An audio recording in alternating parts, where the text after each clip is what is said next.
Welcome to this week's edition of World Crisis Radio. This is Webster Tarpley speaking to you from Washington, D.C. The forces of fascism are in retreat, but in the moment of success, tighten your helmet strap. And this means the following. Trump has been battered. The fascist cause is on the ropes momentarily. There's nothing permanent about at least some of this damage. Some of it may be permanent, but we don't even know that at the present time. What we have to do, though, is to look at, first of all, the polls, which began coming in on Tuesday, showing a large convention bounce for the Democratic Party and a corresponding crisis in the Trump candidacy. And we can go through some of these polls, right? We will in just a minute. Well, maybe just the Real Clear Politics average of polls during the week now shows Clinton 47.3, Trump 40.5. It's also remarkable that in the favorability, positive, negative, Clinton, although still underwater, of course, is minus 10.2, but Trump is minus 26.0, and that leaves Clinton with an advantage of almost 16%. The betting odds, 77% chance for Clinton to win, 23% chance for Trump to win. And then as we go through the latest polls in the battleground states, Pennsylvania, Clinton plus, let's see here, we just have to jiggle this thing. Let's try. Virginia, Clinton plus 5.3. New Hampshire, Clinton plus 7. Georgia, Trump is plus 2.4, but that is falling, and that should not be in play. Pennsylvania, Clinton up 8. Michigan, Clinton up 6. Ohio, always going to be the closest, Clinton up 0.8. Florida, another close one, Clinton up 2.7. Iowa, Clinton up 0.5. Wisconsin, Clinton up 5.6. North Carolina, Clinton up 0.5. And of course, there are all kinds of polls in there. That Rasmussen, which is really not a poll, is also included. That's a sort of a wish list of the Fox News, Rupert Murdoch, Republican National Committee. So you get the idea. Trump is in big trouble. Well, and we can also say his campaign is in total disarray. I listened today to Rush Limbaugh, and what Rush Limbaugh is talking about is that it's not fair that everybody's ganging up on the fascist billionaire, and that Trump is being pressed to drop out of the race, and that this is outrageous, of course, says the bully Limbaugh, who also says that it's not fair to talk about Trump's mental disturbances. Okay? So we will go through some of this in detail, but the principal warning we want to give is false flag terrorism. Everybody with a brain, and that unfortunately exempts quite a few libertarians who don't seem to have one. Everybody with a brain knows that terrorism helps one candidate and only one. It is Trump. False flag terrorism in these months, and I put this out months ago, if there's false flag terror, if there's something happening around the Olympics, if there's something that takes us back to Mexico City Olympics 1968, if there's something that takes us back to Munich 1972, and we just had a shooting incident at the Olympia shopping center in the part of Munich, Bavaria, which is close to the old Olympic facilities there, or if it should begin to look like Sochi, where you have terrorism going on, maybe not even so much in the Olympic site, but elsewhere. Any of that, think Trump. Think of enraged, adventurous intelligence factions, minority intelligence factions now, who want to put Trump in the White House. And we've had all those discussions, right? We have cataloged them here assiduously. I won't recite the entire name list, right? But it includes people like Bill Maher, Charlie Rose, Thomas L. Friedman of the New York Times. It includes Brian Lehrer of WNYC New York and many, many others. And some of that stuff has happened also again in the last couple of weeks. Friedman has come back to the comparison of the assassination of Yitzhak Rabin in Israel. I think the insight that we can bring to it is that this stuff is steered by these intelligence factions in the United States and overseas, to be sure. I would look in Britain. I would look at all sorts of places. And of course, this is no secret. Trump has openly and blatantly called in cyber strikes against the Democratic ticket, and he called on Russia. But I think if you look at the entire statement, he's calling in cyber strikes from anybody. He's putting these appeals out to the four winds. So in a certain sense, Trump is sending distress calls saying, I'm in trouble. I need help. I need airstrikes. I need cyber strikes on coordinates, Hillary, Kane, and so forth. And of course, it's not limited to cyber strikes. So this is extremely sinister. Everyone listening to this must inoculate themselves. They must prepare now that if and when this stuff happens, you've got to get out there on social media and say, this stinks of Trump. Maybe not Trump directly, of course. Only a fool would put anything into the hands of Trump, right? You wouldn't tell Trump anything in advance. He'd blurt it out as a psychopath, right? When that tormented, raging little ego feels put on the defensive or feels in a position of inferiority, he's going to blurt something out. So he might just divulge the plans. He can't help himself. He's a psychopath. He's mentally disturbed. And of course, this is the threat of Blurtgate. We have to look for Blurtgate. This is practically comic relief in the current situation. But if Trump has now begun to get these secret CIA briefings, what's he going to do the next time he feels on the defensive, when he feels like he's under attack, as he increasingly will be, when these tame journalists are less and less inclined to let him string out a whole series of big lies, whoppers, prevarication, mendacity, and all the rest, right? If they start feeling insulted by this and he begins to feel like he's getting his back against the wall, he's going to say, yeah, but I got a briefing from the CIA today that says you're wrong and I'm right.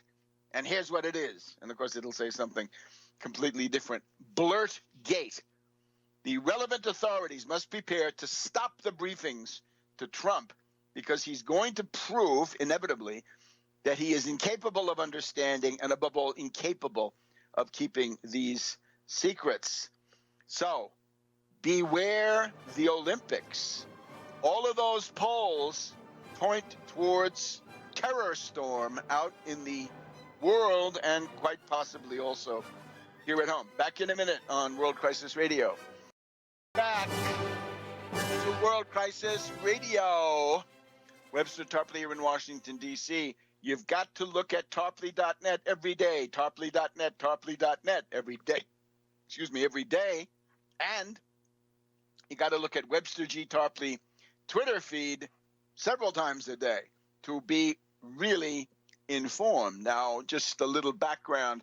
You can all go to Real Clear Politics, and they will show you the poll of polls, right? How everything is coming together. And of course, the figures that I've just given you are actually not exactly timely, because they still include in these counts a certain amount of polling from before the Democratic convention or during that convention and other conventions. If we go and look at some of the more recent ones, you're going to see that the spread is actually more damaging, more unfavorable to Trump in many of these. And generally speaking, if they're bigger, then they also seem to be less favorable to Trump.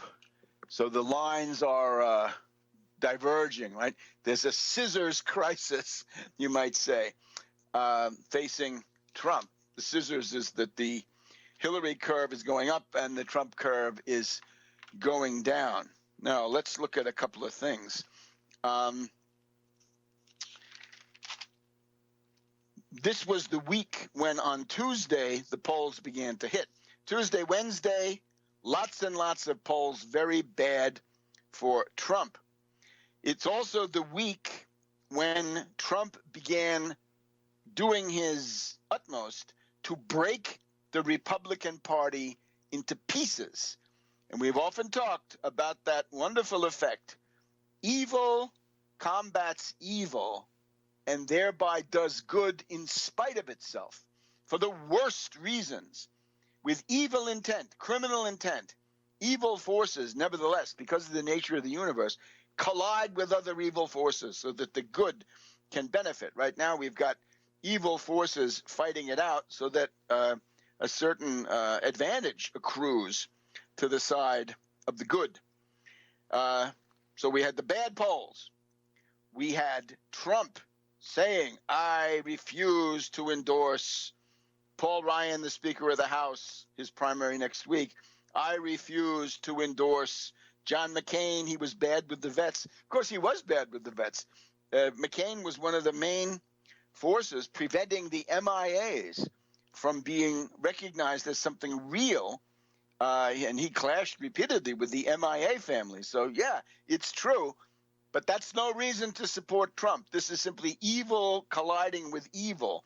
And that is not a reason to identify with one evil or the other. It is a reason to try to stimulate them to clash more and more so that evil can be diminished. And then Peggy Noonan, that dowager commentator of Reaganite vintage, right? One of Reagan's speech writers, writes that this was the week they decided he was crazy.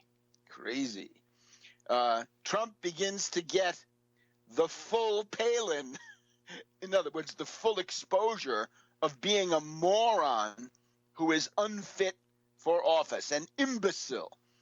That's Palin, that's Trump. Now, of course, the full Palin, we would say, you want the full Palin, it's got to include fascist or Nazi fascist, best of all. It's got to include that he's psychologically, mentally disturbed, unfit for the thermonuclear launch codes. And, well, given all that, you really don't want him to be controlling the nuclear triad, even though he doesn't know what that is, right? The land-based ICBMs, the submarine-launched SLBMs, and then the bombers, right? The B-52s, B-1s, B-2s, and other bombers, right? That's the U.S. Deterrent. So they decided he was crazy, and the reports were that Newt Gingrich and Rudy Giuliani were going to do a psychological intervention. They were going to have a psychological session for the Donald. Now, of course, if you need Newt Gingrich and Rudy Giuliani as your doctors, you are in big trouble. Somewhat getting not enough attention in my view, and certainly getting no attention on NPR this morning, right? Diane Rehm didn't care about this.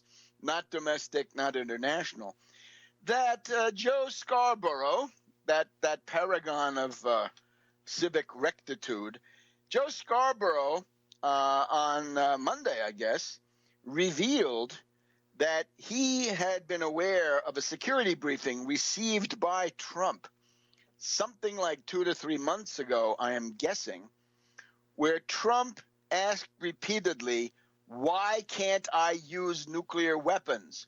If ISIS hits us, we need to fight back with nuclear weapons, don't we? Said the fascist billionaire. 3 times he came back to this, right? It's like, Caesar and the crown. But in this case, Trump wants it. He wants to get those stubby fingers on the thermonuclear launch button. He wants to get the codes. And this is intolerable. Look at your family, your children, your grandchildren, whatever you have, anything you hold dear, ideals, religion. Trump is going to send that up in a thermonuclear fireball. And the Republicans are doing these, the Democrats are doing these things about how his rhetoric is shocking to little children, and that's fine. They should continue. But we've got to see the daisies. We've got to see the fireball. We've got to see what happens if a madman gets control of this power. And I would hope that in the corridors of the Kremlin and elsewhere around the world, in the corridors of power all around the world, you should put aside these suggestions, right, that Trump says he wants good relations with Russia or he wants to get along with Russia. This is at the same level, and you can find this on my Tarpley.net website. We found a speech by Hitler. This is November 1933. This is one of the elections after Hitler was already in power. And it is Siemensstadt, the part of Berlin, I think it's in the south, as I recall, which is the Siemens factory complex, right? So it's Siemens electronic, electrical equipment and so forth. So Siemensstadt, and Hitler gets up and says, we want nothing other than peace. Peace. Don't believe Trump. His speeches go in the same box with Hitler saying he wants peace. Back in a minute on World Crisis Radio. World Crisis Radio. So, we have Nate Silver, the assiduous compiler of numerical details and information, right? This is the 538 website. Article this morning at 8:22 a.m. Election update, Trump's slump deepens in the polls. So presidential election shifted substantially towards Clinton, Trump reeling.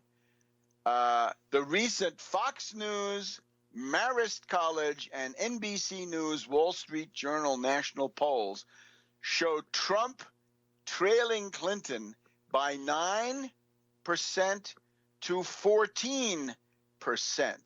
Margins that would create the largest general election blowout since 1984 if they hold up. Clinton's numbers are on the high end of what we've seen lately.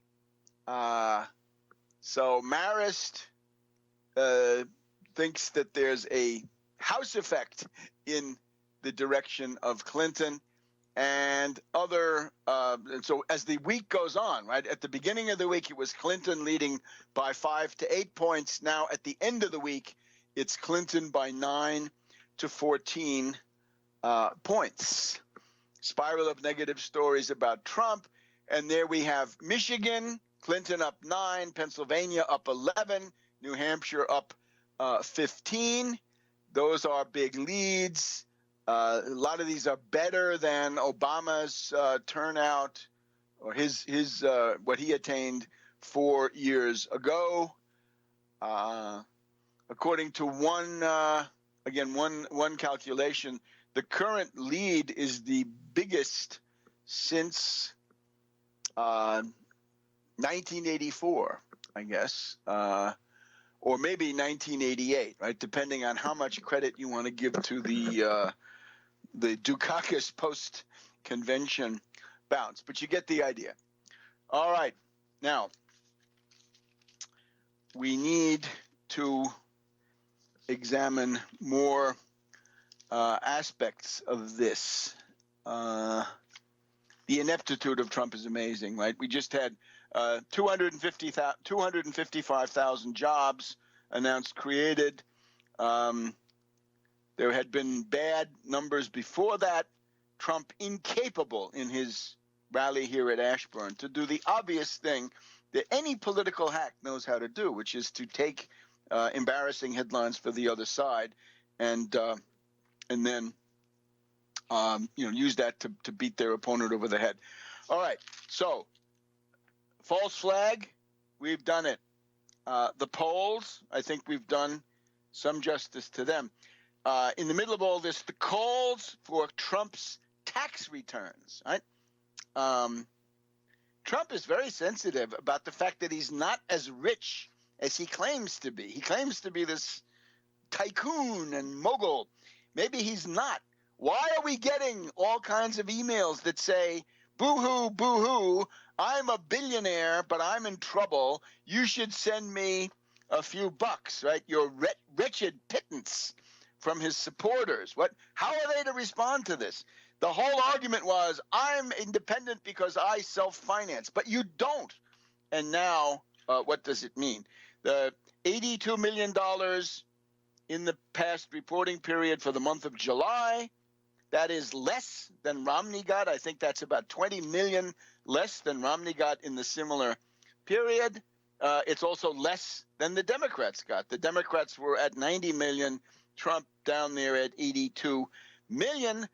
And of course, some of that is these pathetic little people who have been duped, who are throwing good money after bad in terms of Trump, because the more he shoots his mouth off, the more the Sheldon Adelson and Koch people of the world pull back. All right.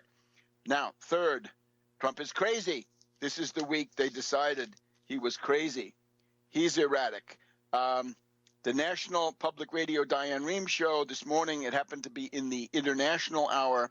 The consensus almost was that Trump is suffering from dementia, from Alzheimer's, in other words, or some other form of dementia. We're going to have a Trump mental disorder of the week department here on our program, because we want you to be aware of what is being discussed, and it's quite damaging, right? We have the neocon Robert Kagan in the Washington Post. Surprise, Republicans, you picked somebody with a disordered personality. In other words, suffering from personality disorder. We have Eugene Robinson, who says, I used to think Trump was crazy like a fox. Now I think he's just plain crazy. Just plain crazy. During his interview with the New York Times, where he started saying, I'm not gonna support Ryan, I'm not gonna support McCain, I'm not gonna support Kelly Ayotte, the amiga of McCain and Lindsey Graham.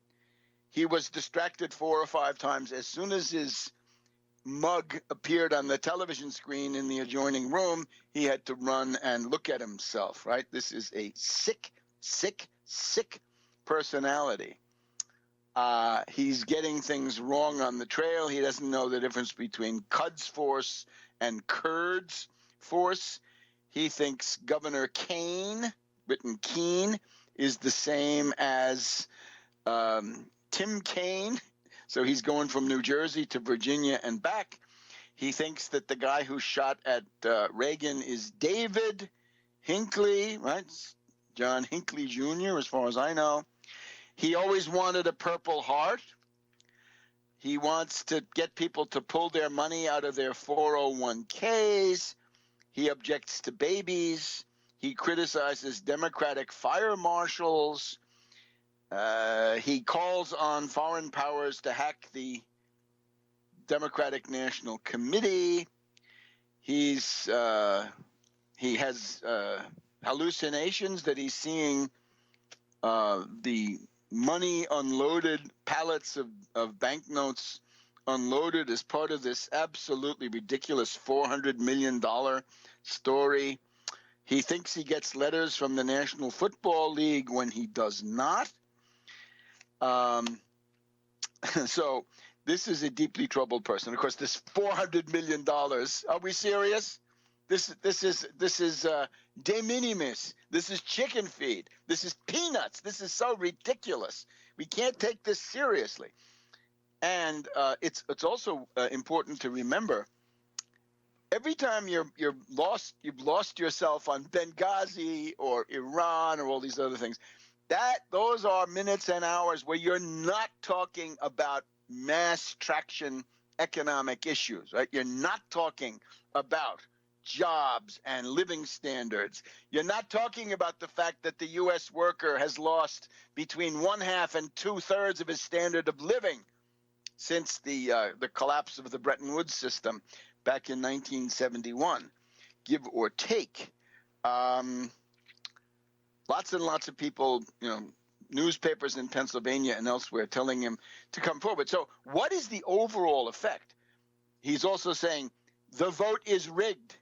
All right, fine. The vote may be rigged, but Trump, where's the proof? Where are the details? What can you say other than a throwaway line?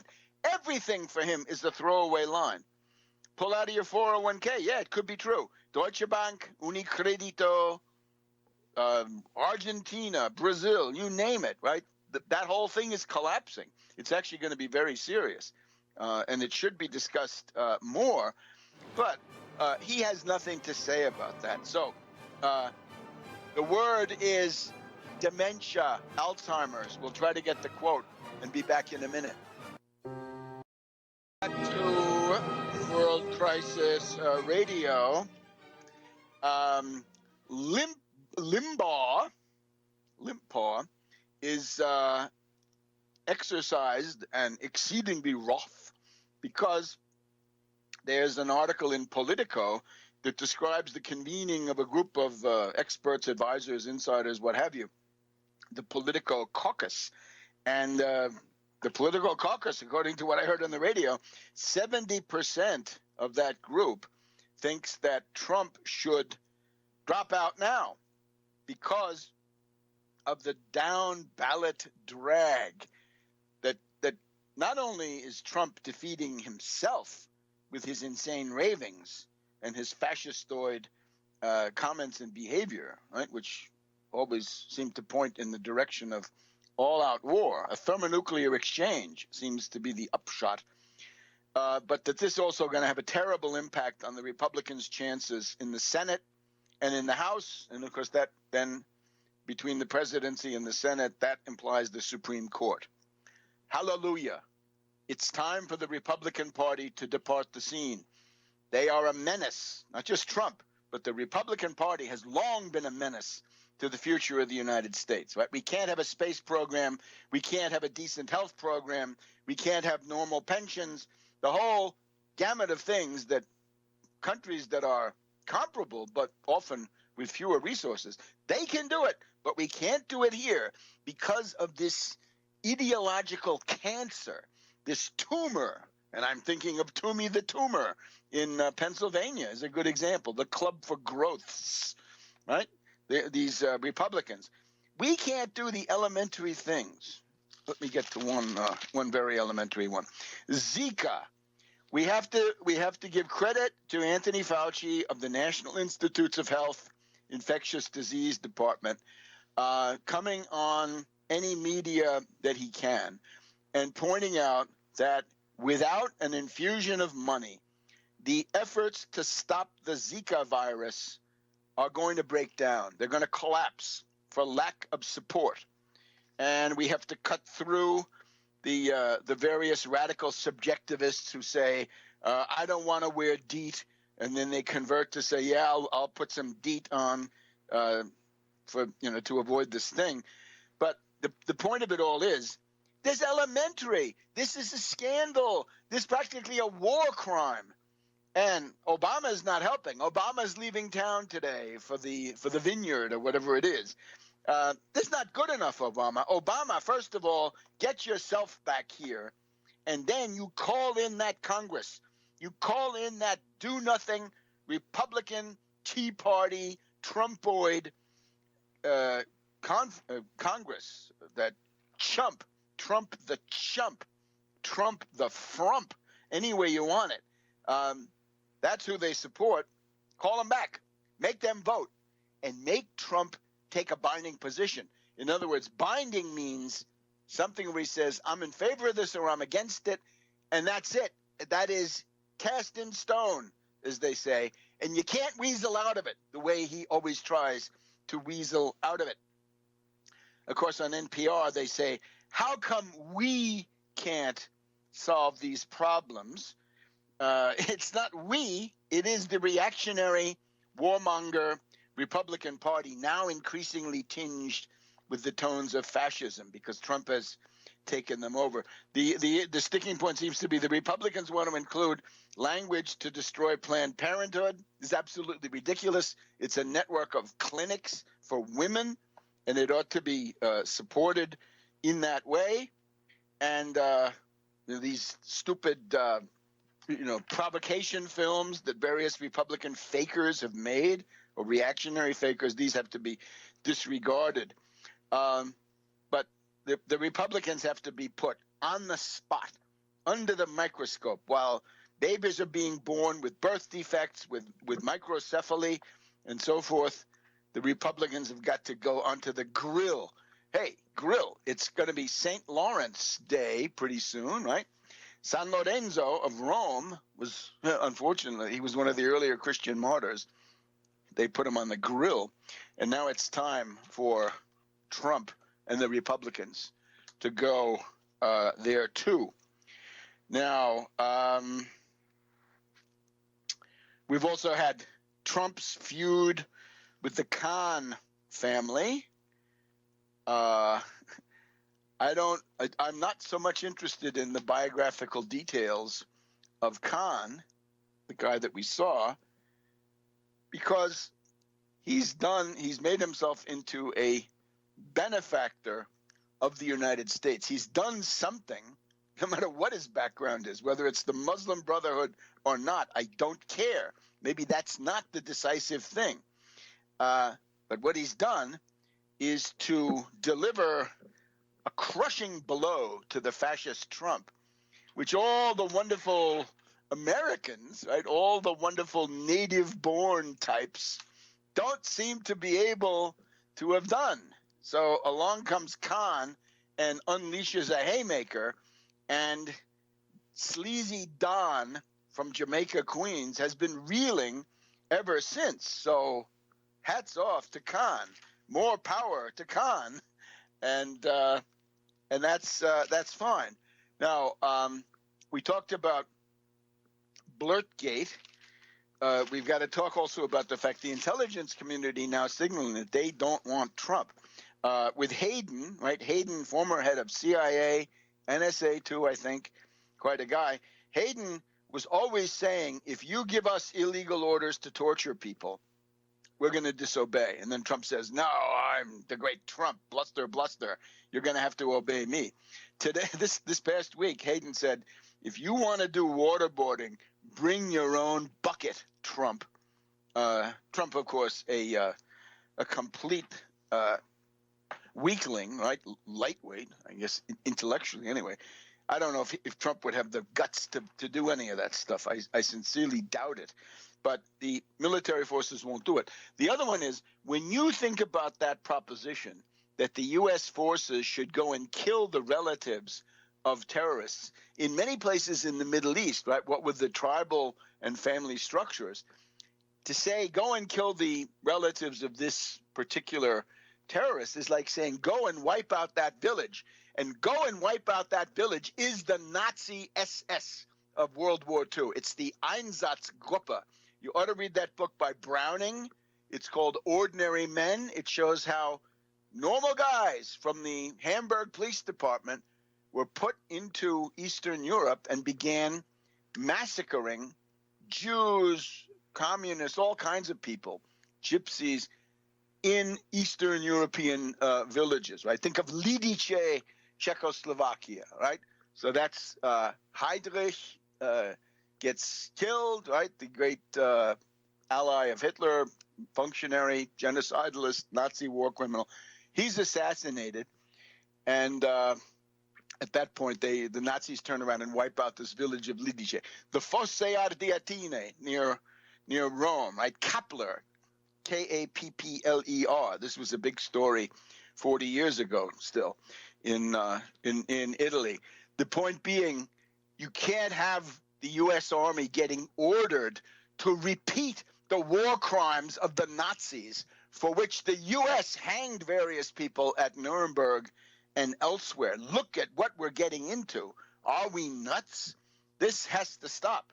So Hayden says they don't want to do it, and now Morell, right? So CIA Director Morell, his argument essentially is that Russian President Putin recruited Trump by playing to his vanity, by saying, oh, you're a genius. And then Trump falls over and melts.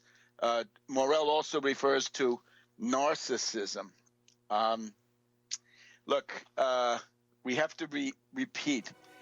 It was very unwise for President Putin to get involved in the U.S. elections in this way. And our best advice as friends of Russia is cease and desist. Drop Trump. Welcome back to World Crisis Radio. Webster Tarpley here in Washington, D.C. Now, with quiet pride, I would like to point to the fact that it was on May 21st, a Saturday, as I recall, that I addressed a pretty good crowd at the Left Forum in New York City, and I had two presentations that are especially relevant. One was about Trump as a fascist and a psychotic who must never be allowed in the presidency or close to the thermonuclear launch codes above all, and at the same time, the question of the extinction, the collapse of the Republican Party as a national political force, and those are inextricably bound up, because the way you get political reform is to defeat Trump with a landslide, right? Crush him, humiliate him, send him whirling off into the outer darkness. And that will then lead to the loss of all power in Washington by the reactionary Republicans, which will hasten their decline into a merely regional party of backward elements. And that will open the door to the split of the Democratic Party between the pro-Wall Street wing and the anti-Wall Street wing, which is what you also see going on right now. And it's all, I think, that ought to be clear to anybody. So at that time, I had talked about the problem with Trump. I listed 10 possible mental disorders and or forms of mental illness. First was obsessive compulsive disorder. I don't know why the media are avoiding that. That's what he says he has. Alzheimer's dementia. And that was, as I meant to say in the last segment, it was on NPR this morning that we had Yoki Dreesen, who is the editor of Foreign Policy magazine. It's not Foreign Affairs. It's something separate. It's the Foreign Policy Association, and it's a very active website. So Yoki Dreesen starts off by saying, Trump is now lying at a much faster rate than he was. The lies are coming thick and fast. He's always lying. He has no compunction about lies that are going to be caught almost immediately, or that nobody will believe even for an instant. And then Yoki Dreesen talked about the deterioration, the qualitative increase in cognitive impairment. Let's see if I can find some of these notes. Right? Let's see. The question arose: is there such a thing as a psychiatric or psychological evaluation of a president? Right? A guy called in or somebody was mentioning, a cop said, look, in order to be a policeman, you've got to take psychological tests. Is there anything similar for a president? And the consensus was there's not. Of course, there's not. There's only the voter. That's us. So therefore, we're talking about it. Yoki Dweezin then said, look, the dementia of Trump is becoming ferocious. He is constantly lying, doesn't care that he's going to be caught immediately or never believed. We haven't had his tax returns, and we need his health records, above all, his mental health records. So there was a report from a psychiatric nurse that the problems with Trump, the cognitive impairment and so forth, have become more marked, that voters have got to educate themselves now about the psychological realities of Trump. The psychiatric nurse says Trump is increasingly exhibiting mood instability and cognitive deterioration. He talks about Hillary as the devil. What talk does this make? What sense does it make? And he also constantly has this refrain: they attacked me, or they attacked me viciously. How can I not respond? Well, of course, you've got to say sticks and stones can break my bones and names can never hurt me. Apparently, the Donald never got that down in Jamaica, right? It never reached him. When Bloomberg, they also pointed to the fact that the Bloomberg attack in the Democratic convention hit Trump hard. The idea that you need someone sane and competent, those are both daggers pointed at Donald's breast. Therefore, the mental health and the policy ideas, there was some attempt to quibble. Well, some of this is his mental health and some of it is his policy ideas. They are united. They are one. He's unstable. He's irrational. His core supporters, I guess, don't care or can't tell, right? I mean, they have their own serious problems. There has never been anything like this. So, dementia is in the lead. So, obsessive compulsive disorder, Trump says he has it.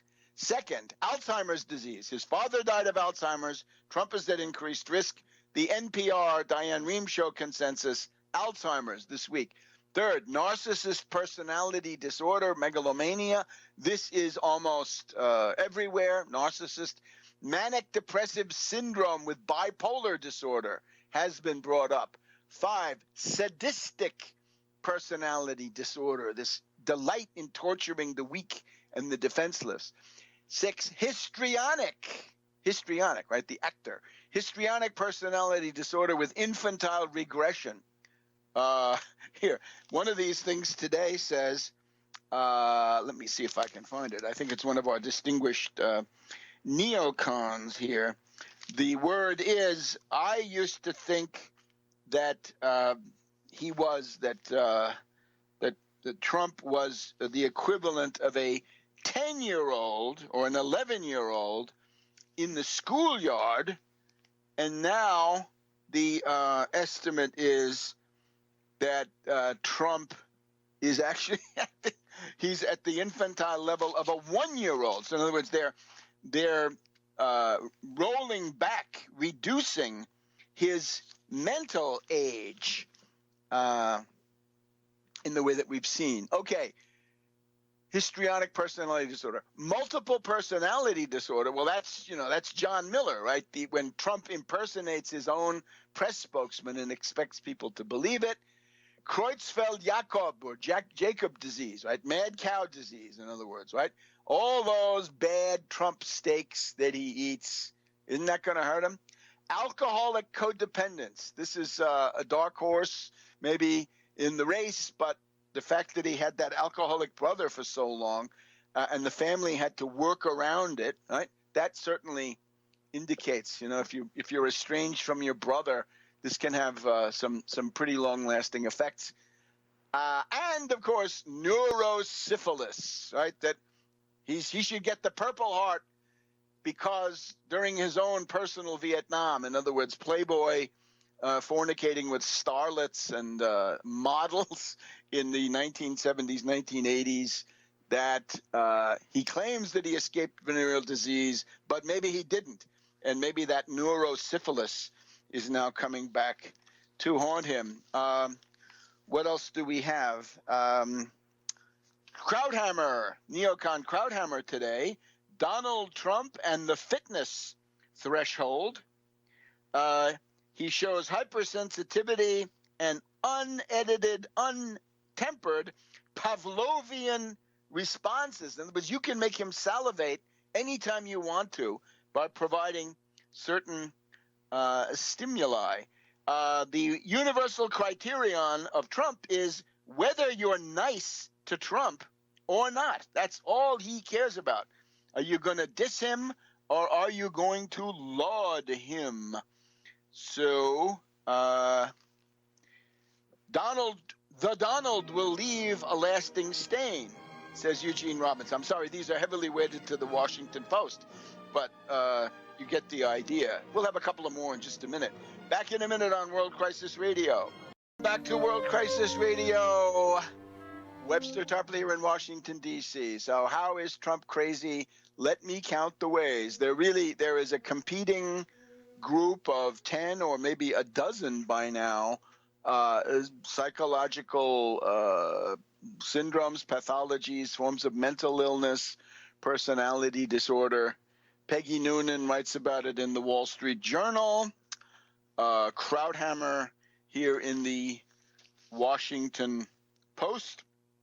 Trump's greatest success, says Krauthammer, is to normalize the abnormal. In other words, to be crazy and impose that on a great nation, right? By sheer force of insanity and psychosis and a diseased will.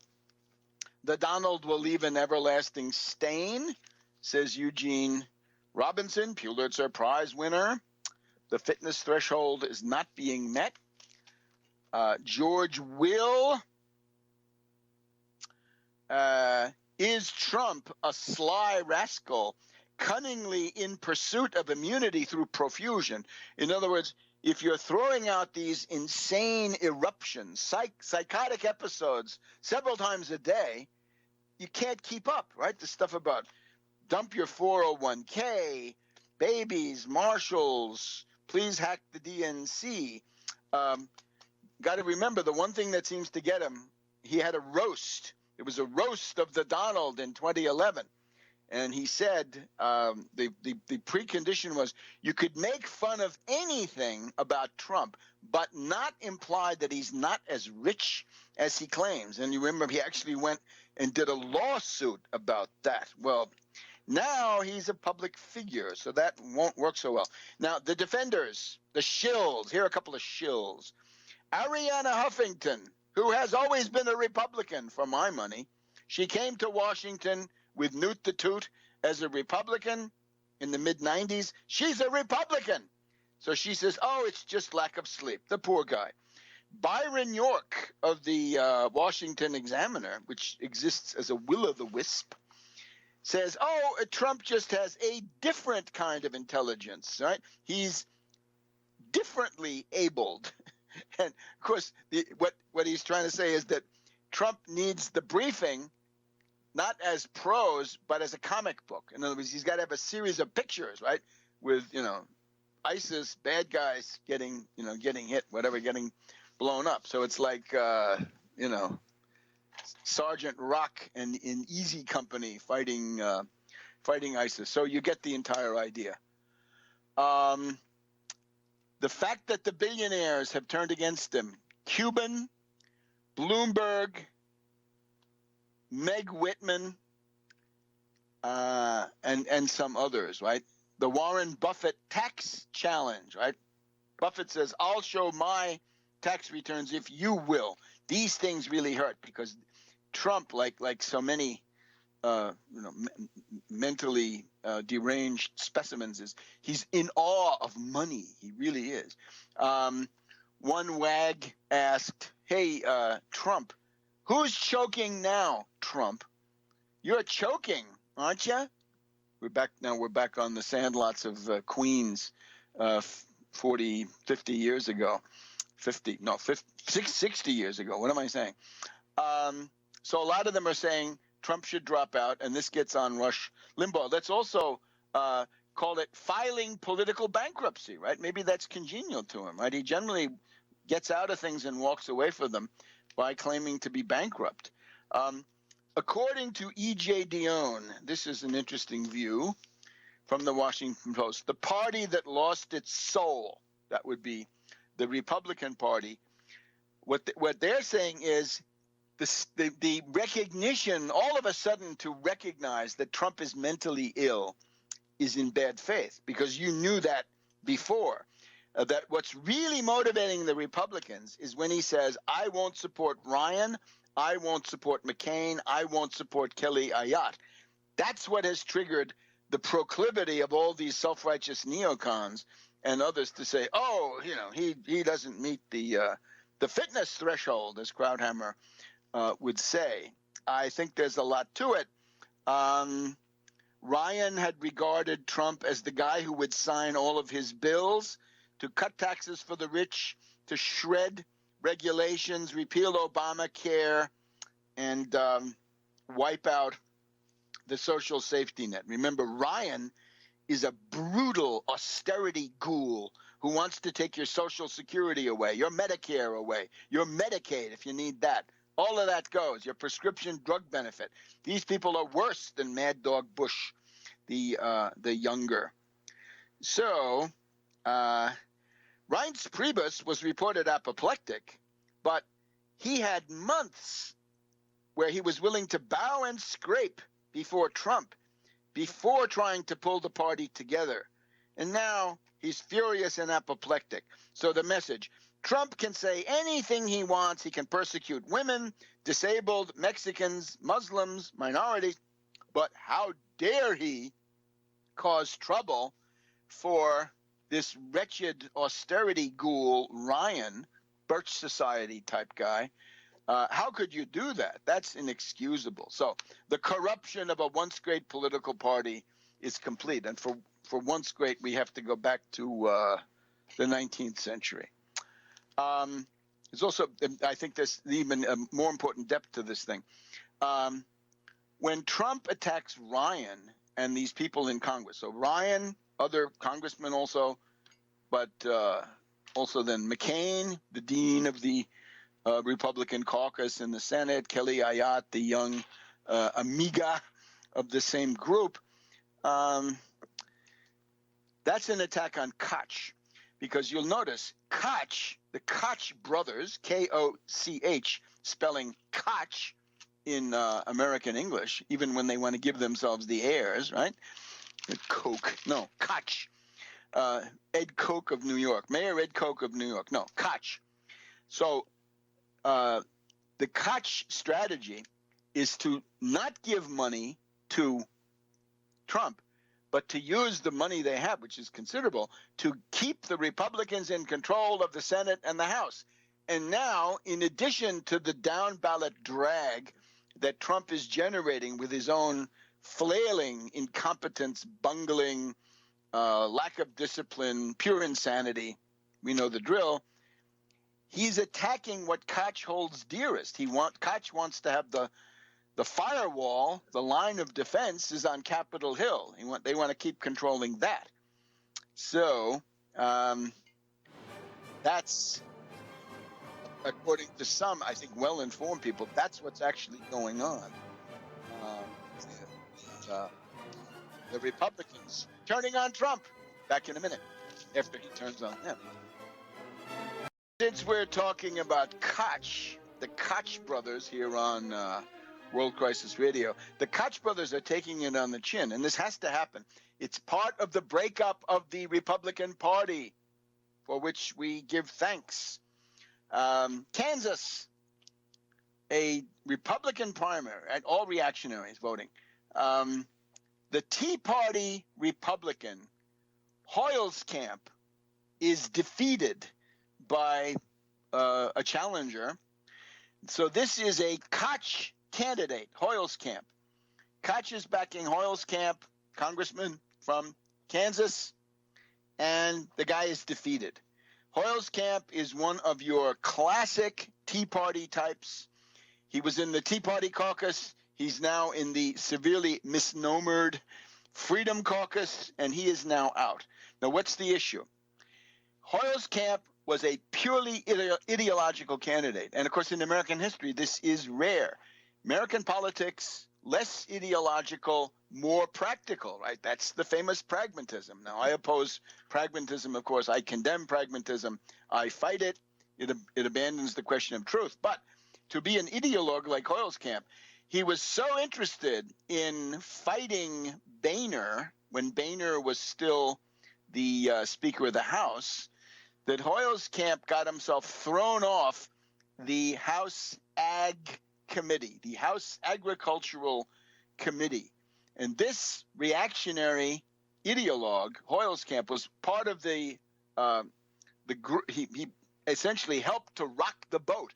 And the boat is that an ag bill has got subsidies for farmers, which I think in some cases are perfectly legit. Sometimes they're distorted, sometimes they're too much, whatever you want. And you've also got the food stamp budget on there. So poor people in the cities, Democratic voters, also get something out of it. That is democracy in action. Oh no, says Hoyle's-Camp, that is corrupt. We have to have the free market. I've been reading Hayek and Milton Friedman and von Mises. I've been reading all of my Austrian school, Chicago school, and they all tell me that we can't have this corruption. So he was one of the group that sabotaged the agricultural bill, and one of the reasons was we want to separate the subsidies for the farmers, trying to cut those, from the food stamps, which of course he wants to destroy completely. So the idea from the constituents was, how in God's name can you claim to represent us when you're representing this ideology with which we have very little to do, and you're sacrificing the things we need to survive economically? Hoyle's-Camp. So out you go.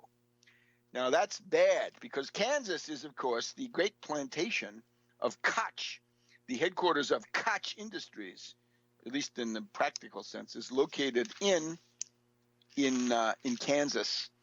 Now, therefore, the Koch people, there is no joy in Mudville when the Koch people are in action. Now, we should have repeated before, we're told that the FBI knew about the hacks at the Democratic National Committee. They knew about it last year. The FBI deliberately delayed reporting those to the DNC, and that is a good reason to fire Comey. Remember, our rule is draconian. We believe in ministerial responsibility. If terrorism occurs on your watch, in your sector, you will be fired. You will get the axe. You will be canned. You will be sacked. You will be shown to the door. So that would certainly apply to Comey, right? And remember, Comey had no business getting up there and giving his opinions about whether Hillary Clinton was reckless or sloppy, or whether there were other problems with her performance. That is not up to you. That's the tradition of J. Edgar Hoover, that he's going to do a character assassination on you, even though he can't find anything to accuse you of. That is illegal. Comey should be ousted. Comey should be impeached.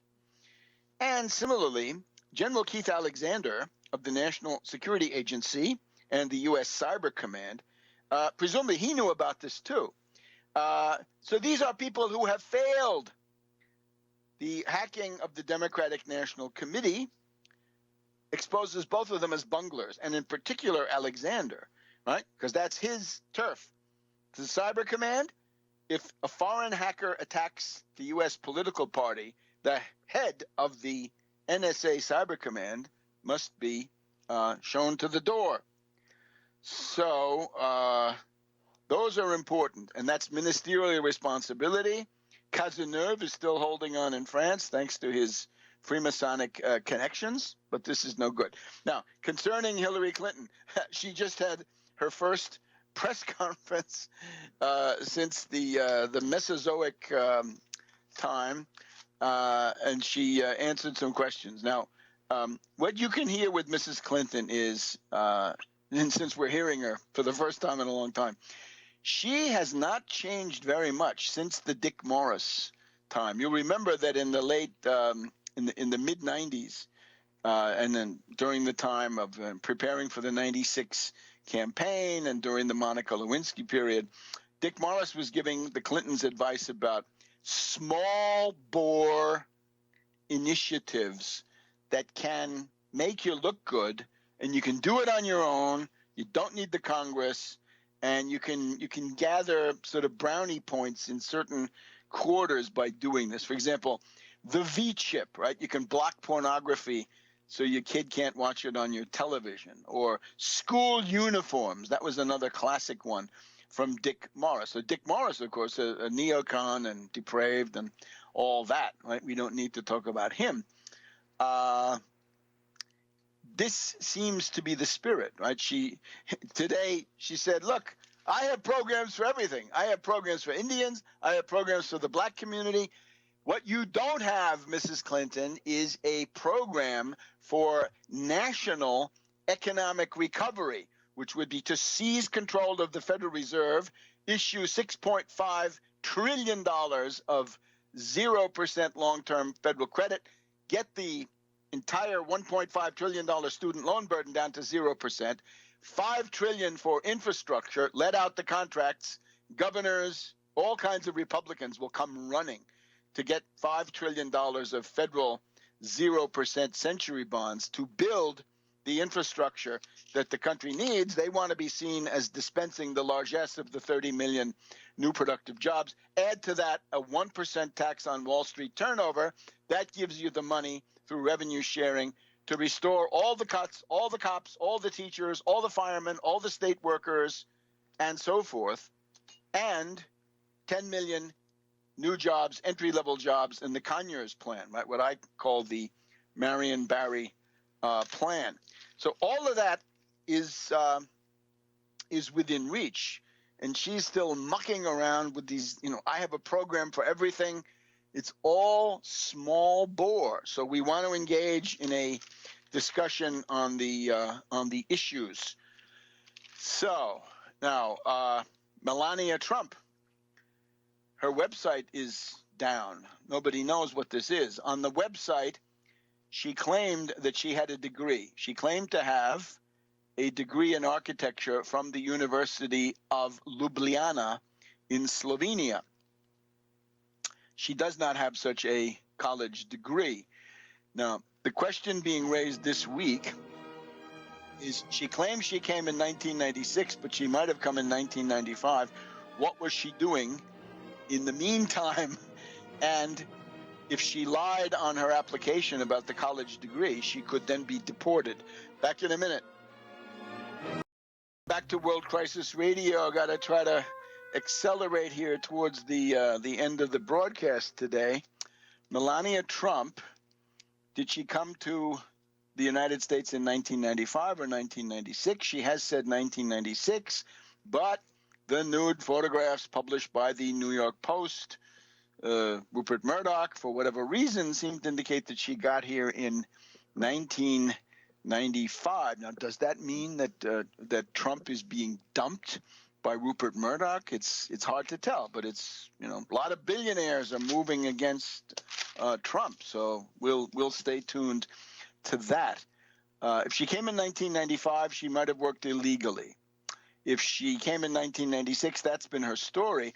But the problem is, if you think about various people that have been deported from the United States, I mean, think about, say, Nazi concentration camp guards, right? Those people were not accused in the U.S. of what they had done in some concentration camp. They were accused specifically of lying about their Nazi past on their immigration forms, and any such lie can be quite serious. So it is told to me that having a college degree is a big, big plus, practically a prerequisite that you must have in order to get into the U.S. on the citizenship track. So if Melania lied about her degree and wrote that on her immigration form, she is now in danger of being declared an illegal alien and deported.